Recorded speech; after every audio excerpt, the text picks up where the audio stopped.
Hey everybody, welcome back to Girl Talk. Thank you so much for joining me. As always, before we get started, if you could give me a like, share, a thumbs up, comment, subscribe, all that other good stuff, I would appreciate it. So, as you can see, I was a busy bee this weekend. We finally have a background. Yay! It took me all day Sunday to figure this out. Let me tell you. What I thought I knew about technology, I no longer know. Those 15 years of working at a cable company and with internet and all that other good stuff, it no longer works for me when it takes a whole day. And then when I got my phone last week, it took 2 days, and I'm still trying to figure the damn thing out. So, yeah, that was a little stressful. However, so we got a new thumbnail up. We got the Lindsay Clancy trial, the condensed version, day 1 through 4 up. This morning we got the day 5 up with the psychiatrist and the ER doctor. So I wanted to get those two up anyway. So it was a busy weekend. So going into today, our quote of the day is, here's the thing. Every loss is valid, and every loss is not the same. You can't flatten the landscape of grief and say that everything is equal. It isn't. So if you haven't figured it out, today we're actually going to talk about grief. And when we think about grief, we think about losing a loved one. But there are so many different types of grief, and we need to look at that in order to go forward. So, we have a death of a family member, a friend, or of our fur babies. We think about a divorce, a bad breakup, or, losing a close friendship. So we grieve the loss of a relationship. Health and ability. A lot of times if we get sick or we have some type of chronic illness or just a regular illness, we grieve the person that we no longer are, and we don't know if we're going to ever get back to the way that we were. Aging. Some people have a lot of issues with aging and getting older and things like that. They don't do well. Major life changes, such as, let's look at work and money. You could have your dream job, and we all know how that goes. Nobody is safe from losing their job because you can be fired for anything. They don't even have to tell you why. So, you could be facing the loss of a job, financial loss, things like that. And your world is really turned upside down when you're faced with that. Home and routines. If you sell your home, you move to a new city, you lost that routine. I do better with the routine. However, right now I have none. So trying to figure out the new normal, and I think I said it before, it makes me cringe when people say the new normal, but that's basically what it is.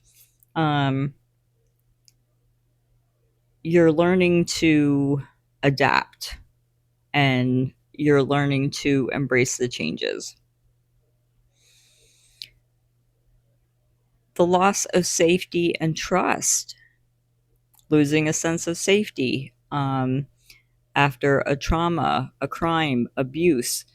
When something like that happens in our lives, we are looking around our shoulders, we no longer have that sense of security. And we grieve that. We're sad for that because we don't have that in our lives anymore. We can grieve over the future. We can grieve over lost dreams. Think of a miscarriage or the inability to have children. Um, you'll never see your child grow, or maybe you'll never experience childbirth. In saying that, and it's a very hard topic to talk about, but even when we think of losing our own children that we gave birth to, and it's out of order, it's out of line, it's not supposed to happen that way. And when it does, I think that we're just so shaken. And I've said this many times before, I hope I never have to know. I hope I never have to feel that. But I've often wondered how those parents get through. I wonder how my mom gets through. Um, we've never talked about it, and it's something that we probably won't talk about. It's it's an open wound, and I don't think that that will ever close. We grieve the past, and depending how your childhood was or is, maybe we hold on to those things that we probably should let go of, we have no control over anymore. But however, what happened when we were little or throughout our childhood, we had no control over. Um, but I do feel that we are responsible for making the best out of our future. Our past could suck, but it's up to us if we want it to keep sucking or if we get better. And I think that we owe it to ourselves and we are deserving of better. So we've all heard the 5 stages of grief, right? It's denial, anger, bargaining, depression, and acceptance. The denial is when you have the shock and numbness, and that is actually to protect you from the full force of the loss all at once. Can you imagine if we didn't have that protective barrier? If it just kind of hits us in the face, and that does happen.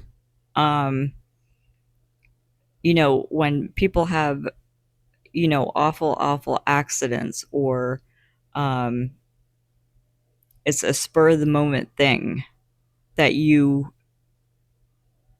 just in shock. And in saying that, though, I do want to make it very clear that even when you have a family member or you yourself are sick, you're still in denial. I've read that hospice handbook 3 times. Three. And each time I was not prepared. Um, I thought I was. You think you see it once and you're good. No. Um, it hits you like a ton of bricks every time. And you don't get used to it. You don't get used to the body breaking down. And you never ever get used to the last breath. You just don't. I don't know how these healthcare workers do it, but God bless them, because somebody needs to do it and it ain't me. So, the next one is anger. That's where the frustration and the pain come in. And you most likely ask yourself, why is this happening? Now you want answers, you're pissed off, and you are angry. And it's okay to be angry. The next one is bargaining. You're trying to make deals or asking the what if questions to change the loss. And a lot of times with this one, if you believe in God or a higher power or a higher spirit or whatever you believe in, we do start bargaining. And we're like, okay, if you just give us this, we'll do this. Or, you know what, if you just let them hold on for a little bit longer, I'll do this and I promise to do this. And you are making every promise known to man. Unfortunately, that's not the way it works. Um, I have done my bargaining and I have done my asking and I have done my praying. And sometimes it works, sometimes it doesn't. And that's just something that you get used to, I guess. It's just not the way it works. The next one is depression. You can feel deep sadness, the quietness, you feel hopelessness, or you withdraw. Maybe you just need to be alone with your thoughts, or maybe you do better around people. I don't know. Each person is different. But the depression is when it finally fully hits. And you're just like, what in the hell just happened here? And did that really happen? And the last one is acceptance. And that's when you come to terms with the reality of the loss and learning how to live and move forward. And I want to be very clear when I talk about acceptance, because sometimes people don't get there. They just don't. And it brings me back to when I was talking about my mom with my brother. It could be my nan with my uncle. It could have been my nanny with her son. Um, when you, I think there are certain circumstances where you will never accept it. Do we think that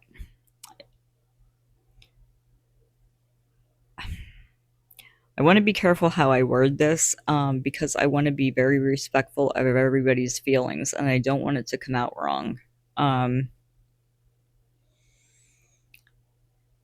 While I believe the most loving thing that we can do for somebody is to let them go and say, you know what, it's okay.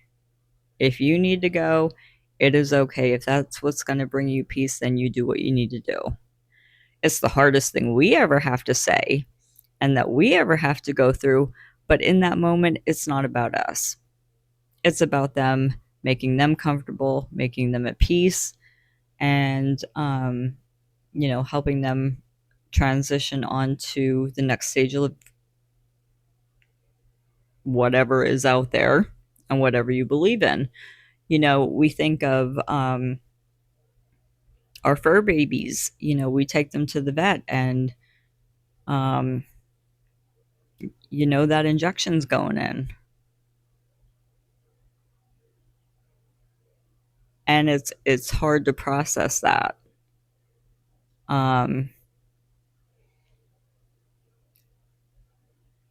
There are people out there, their fur babies are their children, or even if we have kids, and we also have animals, they're like our kids, right? Sometimes we just don't get to the acceptance stage, and that's all there is to it. And there's nothing wrong with that.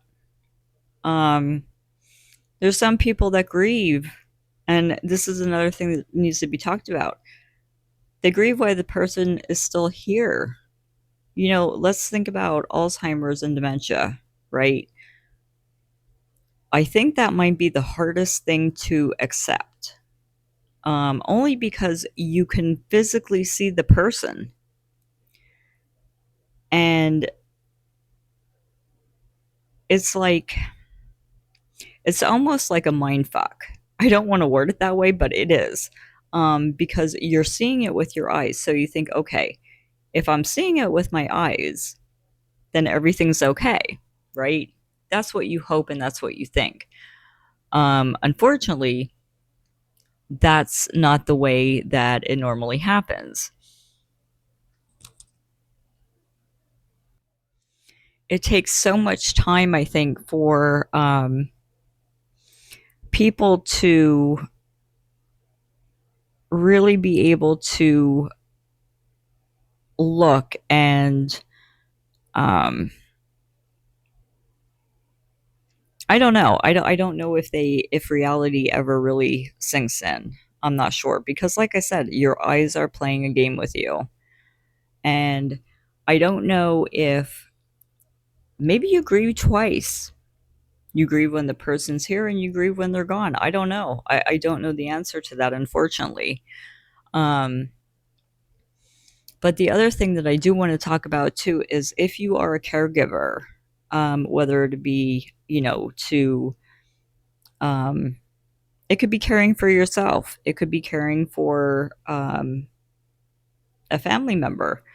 It could be caring for your fur baby. It could be self care because you're going through a divorce, because you have a chronic illness, whatever. No matter what, even if you're taking care of yourself, you're still a caregiver. And you need to also take care of you because it's like I always say, you cannot take care of someone else if you're not healthy and if you're not okay. So, allow yourself to feel the grief. Allow yourself to go through those feelings. There's nothing wrong with that. And, I think that everybody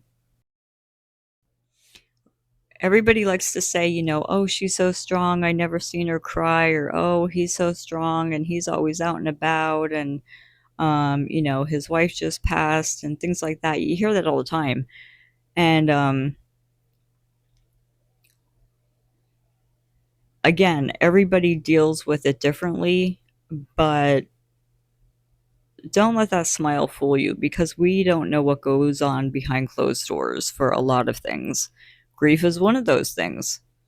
Um,